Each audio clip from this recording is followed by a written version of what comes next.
So I just cast on 18 stitches, and what I'm going to do is I'm going to move half of them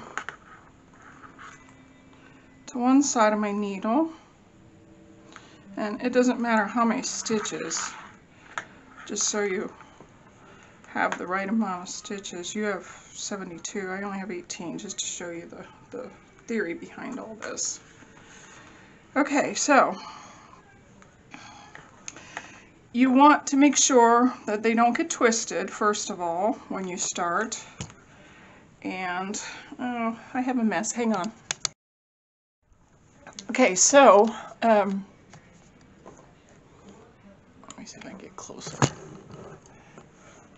So what I do is I basically try to make sure that my working yarn from the ball is coming off my right. You're right-handed. And I'll push the top needle as far as I can, and I'll hold both of these and kind of pull my needle like this so that I have some working space. Now if you're just working on the really small ones, it's pretty much the same. You just make sure you can get knitting. And then what I do is I try to keep these two stitches, the stitch on my right hand needle and the stitch on my left hand needle, I try to keep them pretty close so that I don't get a big gap. And then I just start knitting. And if you're going to do a knit purl, there you go. You have 2 stitches already. And then you work to the end of your first needle, and I'm going to knit them just because it's faster, but you'll do your knit purl.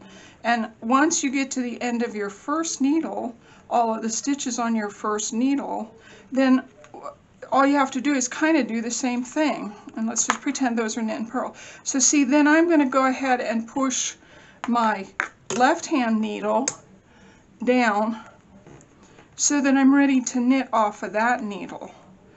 And again, I will keep my stitches close together at first and hold them while I do my first stitch.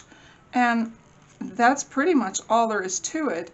If you're using just a small 16-inch needle, it's just a little bit easier. You don't have to fiddle around with, you know, pulling this needle out and pushing that needle in. You just keep knitting, and it kind of goes together. But to get started, that's how you get started, is just hold them as close as you can and then just start knitting like you would normally. Okay, I hope you're okay. Talk to you later. Bye, kid.